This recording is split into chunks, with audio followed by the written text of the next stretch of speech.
The snow had been falling for 3 days without pause, a steady curtain of white that blurred horizon and sky into one endless shroud. Pines bent beneath the weight, their branches crackling in the cold silence, while the little cabin crouched in the clearing like some forgotten relic, half buried in drifts. Inside, a single flame sputtered in the stove, throwing a weak glow across the rough-hewn walls.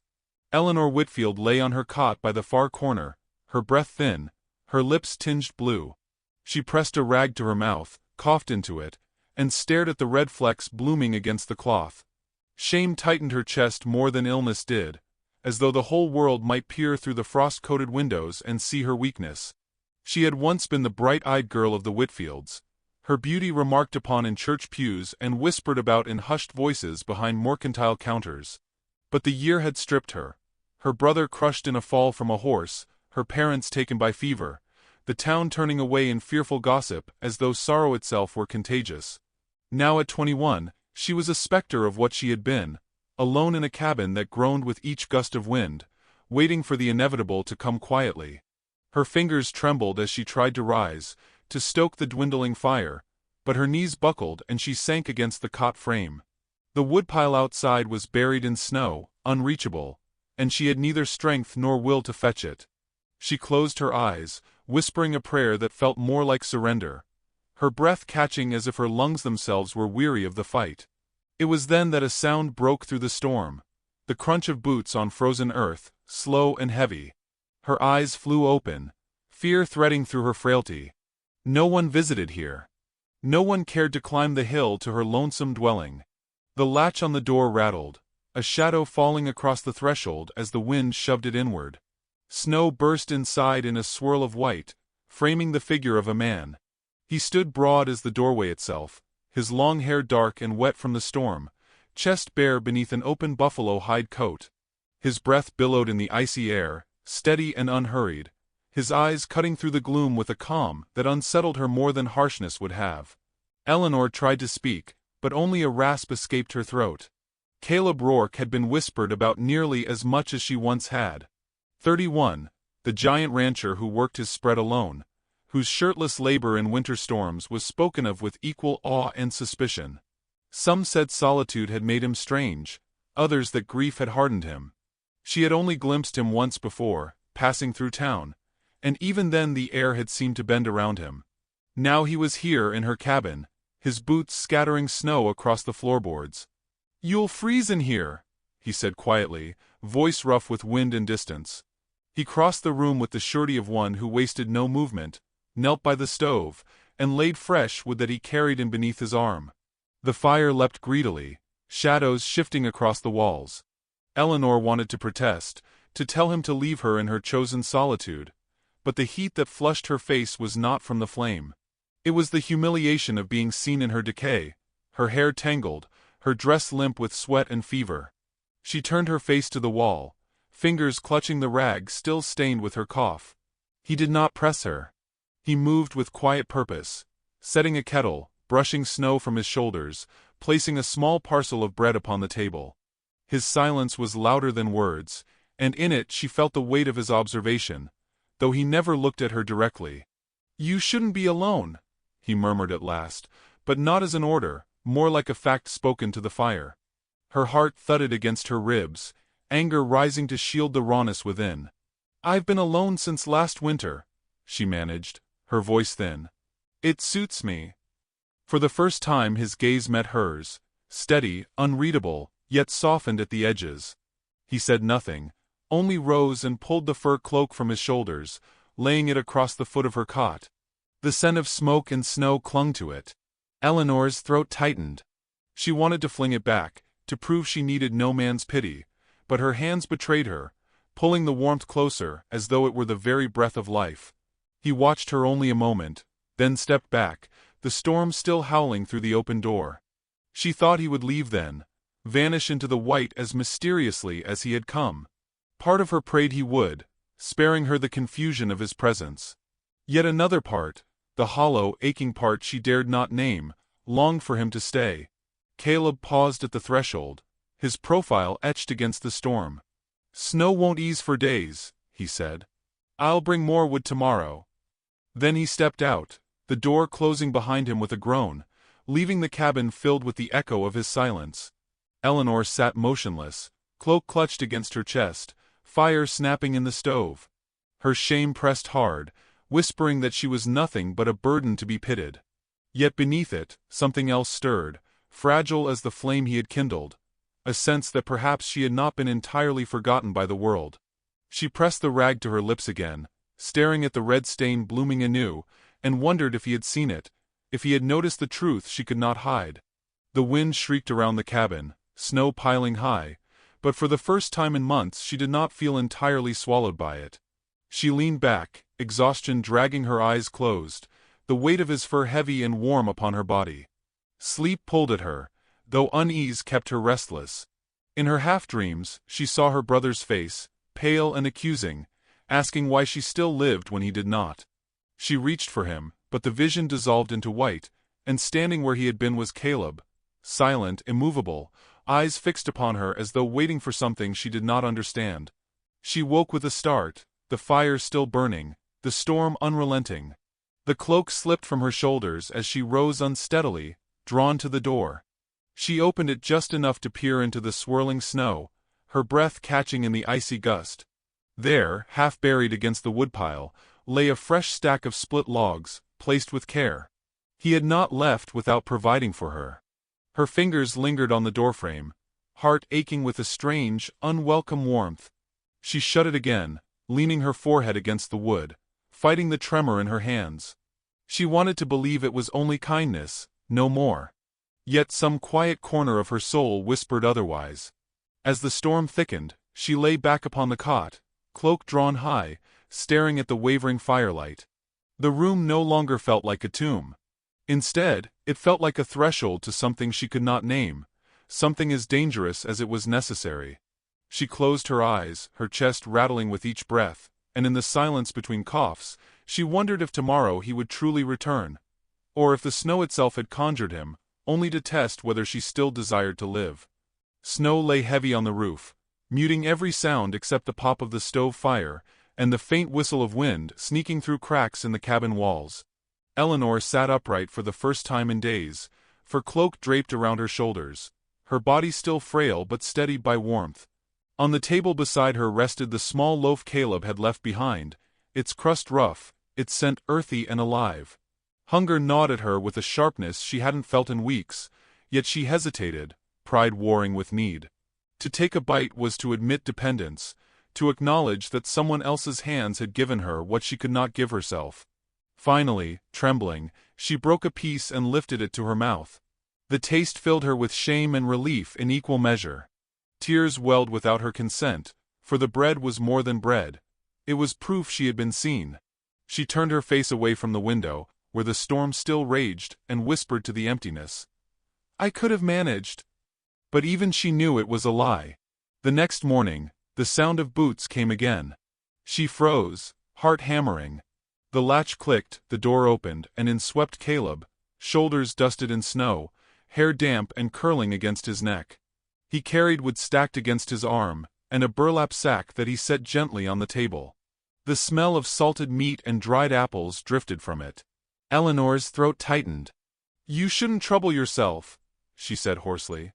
Her words sounded brittle, like twigs snapping underfoot. He looked at her only briefly, then moved to the stove, setting more logs in place. The fire roared higher, filling the cabin with light. "Storm's worse today," he said. "No sense leaving you with nothing." Her cheeks burned, though the cold had long been driven from the room. She hated the way her voice faltered in his presence, how his silence made her aware of every weakness she carried. "I'm not helpless." "No," he agreed simply, his tone without mockery. "But you're human." The words unsettled her more than if he had chastised her. She clutched the cloak tighter, glaring at the floor as if her defiance might anchor her pride. He gave no argument, only busied himself with arranging the wood neatly by the hearth. She watched him, unable to stop herself. His hands were large, roughened by years of labor, yet he moved with a care that contradicted his size. Each motion carried quiet patience, as though he knew haste would startle her. When he rose, his shadow stretched long across the wall. He brushed snow from his coat, then crossed to the table, tearing the loaf in half. He left one piece within her reach, the other tucked back in the sack. Without asking permission, he filled a tin cup with hot water from the kettle, dropping in a pinch of dried leaves. Steam curled upward, filling the air with a faint herbal scent. He set it down before her, his eyes briefly meeting hers, dark, steady, unreadable. Eleanor's pulse quickened. No one had served her since her mother's death. To accept felt like surrender, but to refuse was beyond her strength. With trembling fingers, she lifted the cup. The warmth seeped into her palms, thawing something deeper than her skin. He took the empty chair by the fire, leaning forward with his forearms on his knees, saying nothing. She waited for him to speak, to explain why he had come, but he remained still, gaze fixed on the flames. The silence pressed upon her until she could not bear it. "Do they know in town?" she asked quietly. "That you come here?" A faint flicker crossed his expression. Not quite a smile, not quite disdain. "They'll know soon enough. Gossip carries quicker than snow." She looked away, shame rushing hot through her chest. Already she could hear Martha Keene's voice, sharp and merciless. The cursed Whitfield girl, clinging to the giant rancher to avoid dying alone. Eleanor's eyes stung. "They'll say you're a fool." "They've said worse," Caleb replied, voice even. His calm disarmed her more than anger would have. She wanted to accuse him of pity, of seeing her as a burden, yet the steadiness of his presence denied such claims. He had not come to rescue her reputation, nor to make himself a savior.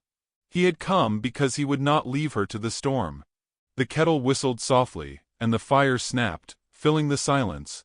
For the first time, she felt the cabin breathe around her, not as a prison of wood and frost, but as a place where another heartbeat moved alongside hers.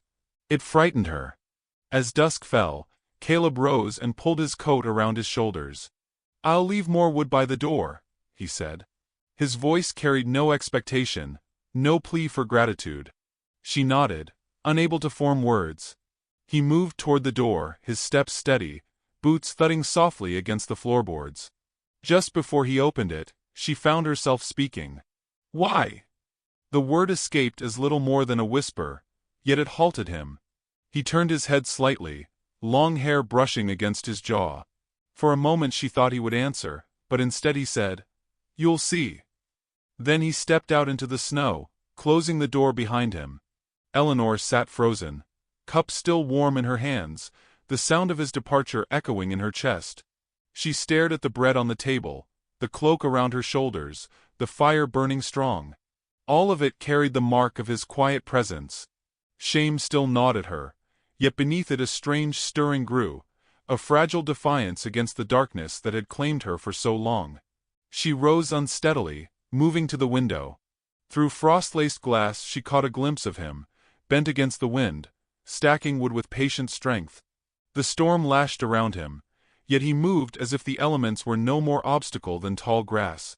She pressed her palm to the windowpane, breath fogging the glass. By the time she returned to the cot, exhaustion had set in, but the room no longer felt barren. She lay beneath the cloak, her eyes tracing the firelight shadows dancing across the ceiling. She wanted to believe his words, wanted to know what he meant by them. The question throbbed in her chest like a wound not yet healed. Sleep took her fitfully, dreams filled with whispers of town voices, pointing, mocking. Yet through the noise came another sound. Boots upon snow, steady and unyielding, drawing nearer each time.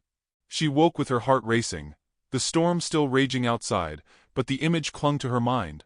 Caleb's figure framed by white, bringing warmth against all reason. Her breath caught as she remembered his final words. "You'll see." They circled in her mind, both promise and warning, as the night deepened and the wind screamed like a living thing. And though fear and shame still held her, another truth pressed against her heart with quiet insistence. She was no longer entirely alone. The storm did not relent. Days blurred into one another, each marked by the howl of wind and the sting of frost creeping through the cabin's seams. Eleanor sat by the stove, her body wrapped in layers of cloak and quilt, yet a deeper cold clung to her, a loneliness that no fire could banish. She had grown used to silence, used to listening to her own shallow breathing, But now that another had entered her world, absence pressed harder. The echo of Caleb's footsteps lingered long after he left, and she found herself straining to hear them when the wind rose, as though hope itself had a sound. Her illness worsened. Some mornings she woke trembling, lips dry, fever tugging her into half-dreams where her brother Thomas appeared at the foot of her bed. His voice was sharp, accusing, though no sound ever reached her ears. He would only stand there, eyes hollow, a reminder of the death that had circled her family until only she remained. She would reach for him, whispering apologies into the dark, but he dissolved like mist, leaving her clutching air. Shame gnawed at her. Why had she survived when others had not? Perhaps the gossip was right. Perhaps she was cursed. It was during one such night, when the fever gripped her hardest, that the door burst open once more. Snow followed Caleb inside, his frame blocking the storm. She had collapsed on the floor near the cold stove, unable to rise for water, her body shuddering with each ragged breath. He dropped to his knees without hesitation, gathering her into his arms, as though she weighed no more than a child. His chest radiated heat through her thin dress, his heart steady against her cheek. She wanted to resist, to push away the humiliation of being carried, but her strength was gone. All she could do was surrender to the steadiness of his hold. He laid her back on the cot, his movements careful, almost reverent. Then he stoked the fire, coaxing it alive with practiced hands, feeding it until flames licked high, and heat filled the cabin again. Sweat broke across her skin, mingling with chills. He dipped a cloth in snowmelt, pressing it to her forehead. His hands shook faintly as he brushed damp strands of hair from her face, and for the first time she saw not only strength in him but fear. "You're burning up," he muttered, more to himself than to her. She opened her eyes, catching the weight of his gaze. There was no pity there, no disgust, only a quiet, aching shame, as though he believed he had no right to touch her at all. Her lips moved before thought could catch them. "Why do you come?" The words rasped, fragile as paper. He did not answer. His jaw tightened, his gaze dropping back to the fire. His silence was its own confession, though she could not yet name what it meant. The fever held her for days. Caleb stayed, tending the fire, feeding her sips of broth he warmed over the stove. He spoke little, his presence filling the cabin more with steadiness than sound. At night she woke to find him dozing in the chair, arms folded, his long hair falling across his face. Something shifted in her then. Not gratitude, not yet trust, but a loosening of the iron weight that had chained her to despair. But outside the cabin, the world sharpened its gaze. Sheriff Amos Hale stopped Caleb on the road into town, leaning against his horse with eyes narrowed. "You think you can save her?" The sheriff asked, voice low. "You'll only ruin yourself. Folks believe that girl drags death behind her like a shadow. You'd do well to leave her be." Caleb said nothing, only adjusted the reins in his calloused hand. His silence was not surrender but defiance, and Hale's scowl deepened. Word spread quick as wildfire, Martha Keene whispering at the mercantile, others nodding, tongues wagging. They said the giant rancher was bewitched, that Eleanor's beauty had turned to poison, that he would lose his land and his sanity for a girl already half in the grave. Eleanor heard whispers when she made the rare attempt to fetch water at the well. Two women turned their backs, voices just loud enough to reach her ears. "She draws men in to waste them," one said. "Mark my words, he'll be the next." Eleanor's hands shook so badly she spilled half the bucket on the snow. By the time she staggered back inside, tears froze on her lashes. Caleb found her seated on the cot, water soaking her skirts, her breath ragged with suppressed sobs. He set the bucket down, his hand steadying her shoulder. She flinched from his touch, ashamed. "They're right," she whispered. "You should leave me." For the first time, anger flickered in his gaze, not at her, but at the world beyond those walls. "Let them talk," he said, voice low, rough as gravel. "Their words don't change the fire in here." He gestured toward the stove, flames alive, warming them both. Her throat closed, a sob breaking free. She pressed her face into her hands, unable to meet his eyes. And yet, when his hand rested lightly on hers, she did not pull away. The weight of isolation had grown too heavy. The simple touch was enough to fracture it, to let light through the cracks. That night, as the storm raged harder than before, the cabin shook with wind like a beast clawing at the walls. Fear pressed against her chest until she could not breathe. Without thought, she reached for his hand where he sat beside the stove. His fingers closed around hers, rough, warm, steady. In that moment, no words were needed. She felt it in the pressure of his grip, in the stillness of his presence. She was not as alone as she had believed. Yet even as relief flickered, another weight pressed in. The knowledge that the world outside would never forgive what was forming between them. The gossip, the stares, the whispers of curse and ruin, they would not stop. She closed her eyes, clutching his hand tighter, and wondered if either of them was strong enough to bear it. The storm screamed louder, rattling the shutters. Caleb leaned closer, his voice nearly lost in the roar. "You're not dying anymore." Her eyes snapped open, heart stuttering. His words were not soft comfort. They were a vow, carved with the weight of his will. She stared at him, the fire painting his face in flickering gold. The fever still burned her, shame still bound her, but beneath it all something new stirred. Dangerous, fragile, alive. She tightened her hold on his hand, and for the first time, let the storm rage without fear. The storm passed at last, leaving the land glazed in white, a silence so pure it felt almost holy. Eleanor stood at the narrow window, breath fogging the glass, her body steadier now than it had been in weeks. The fever had broken. Though weakness still clung to her limbs, there was color in her cheeks again, faint as dawn. She pressed her palm to the pane, staring at the world remade. Every fence post, every pine bough wore snow's heavy crown, and in the clearing stood Caleb, shirtless despite the chill, hauling a log onto his shoulder, as though it were no more than straw. Steam rose from his skin in the morning light. She should have turned away. Shame still reminded her she had no claim to watch, but she lingered, drawn to the quiet rhythm of his labor. She spent the day moving slowly through the cabin, her steps unsteady but deliberate. Each small act carried weight. Placing a pot on the stove, mending a seam with trembling fingers, even brushing her tangled hair. They were gestures of life returning, proof she had not slipped entirely into shadow.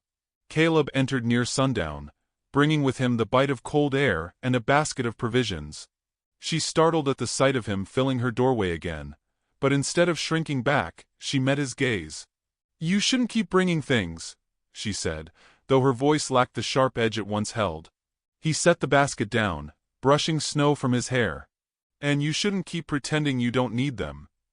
His tone carried no judgment, only a weary honesty that left her with nothing to argue. She looked at the basket. Potatoes, onions, a slab of salted pork. Her throat tightened. She wanted to thank him, yet the word felt too small for the enormity of his quiet offerings. Instead, she busied herself with arranging the food, hiding the tremor in her hands. When he moved to leave, she stopped him. "Wait." The word surprised them both. She picked up his shirt, mended with uneven stitches, which she had worked on in secret. "You left this torn," she murmured, holding it out. His brows lifted faintly, and for the first time she saw something like softness cross his face. He took the shirt, folding it carefully, as though the clumsy mending held more worth than gold. The days unfolded with a gentler rhythm. Caleb came and went, stacking wood, tending to chores outside, always leaving something behind. A bundle of food, a tool sharpened, a bucket filled with fresh water. Eleanor, in turn, began to meet him halfway. She swept the floor, boiled potatoes into a thin stew, left a cup of tea at the table when he returned. They spoke little, but the silence between them shifted.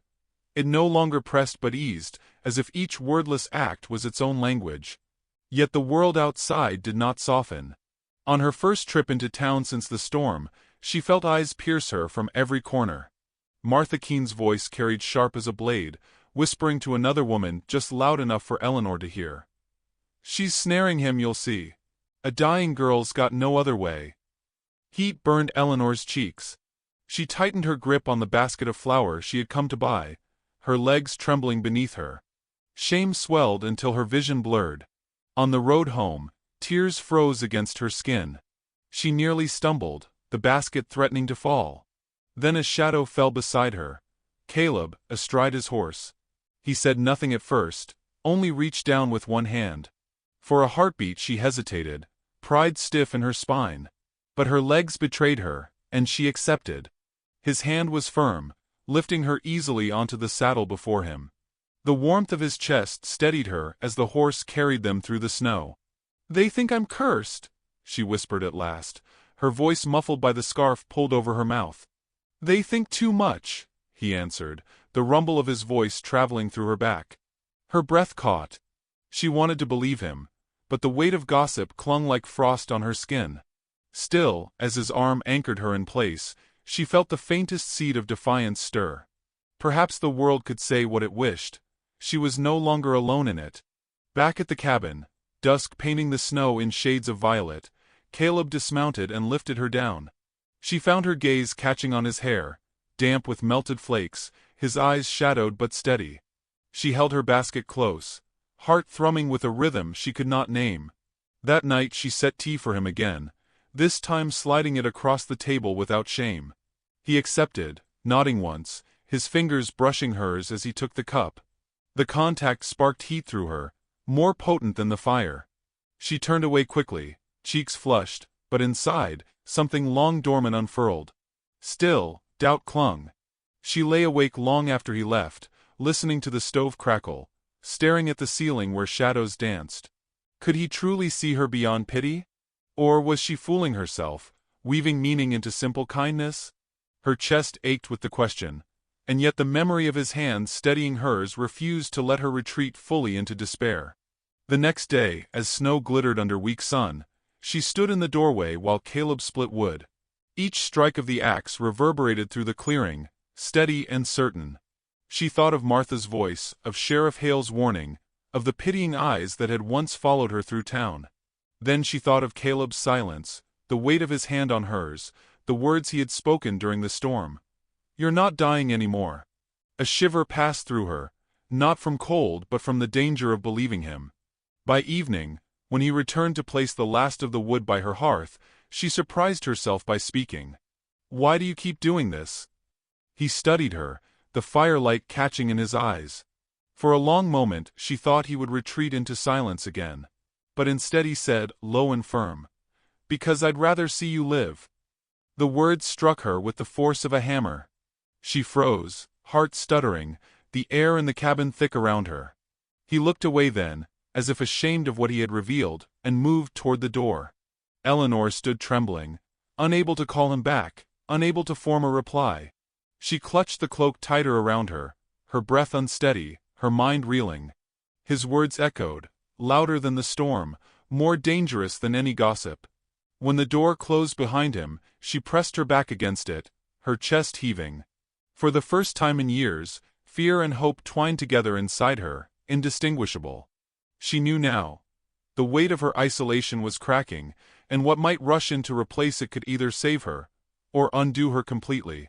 The sky darkened before its time, heavy clouds pressing low until the world seemed swallowed by gray. The wind rose with a ferocity that rattled the shutters, and by dusk the snow was coming down in wild sheets, blinding and merciless. Eleanor sat by the fire, a book she could no longer focus on slipping from her lap, her breath shallow with unease. She had felt storms before, but this one carried a different weight, a violence that seemed intent on tearing her little cabin from the earth. Her hand trembled as she reached to steady the kettle on the stove. She told herself Caleb would not come in such weather, that even his strength could not challenge the blizzard. Yet part of her strained toward the door, listening for footsteps that could not possibly pierce the roar outside.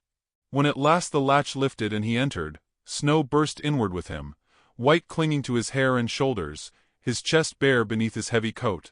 Relief surged through her so fiercely it brought tears to her eyes. He shut the door with his full weight, leaning against it for a breath before crossing to the hearth. His eyes met hers, dark, intent, carrying a fear he rarely let show. "You should have stayed at your ranch," she said, though the words wavered, lacking conviction. "And leave you to this?"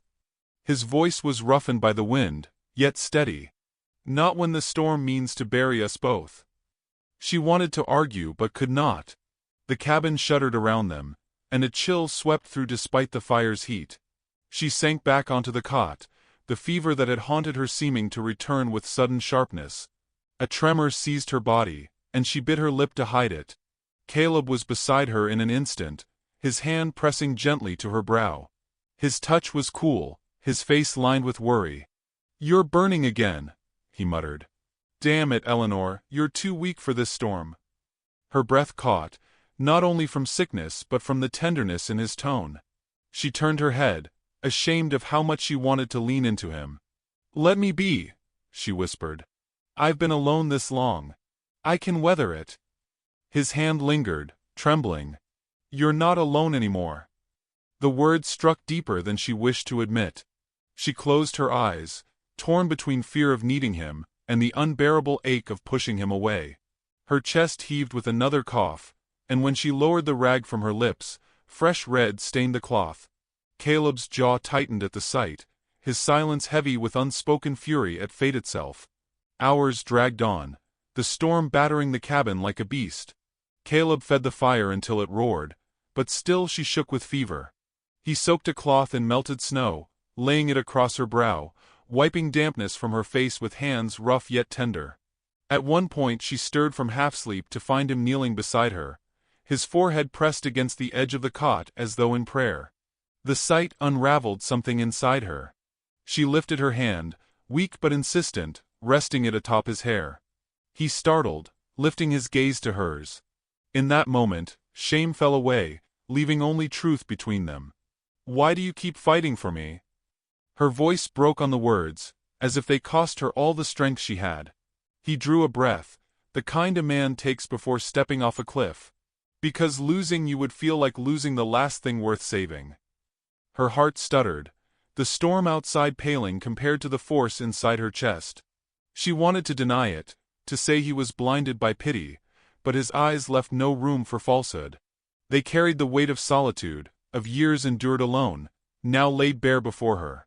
She felt her tears slip free, hot against her cold skin.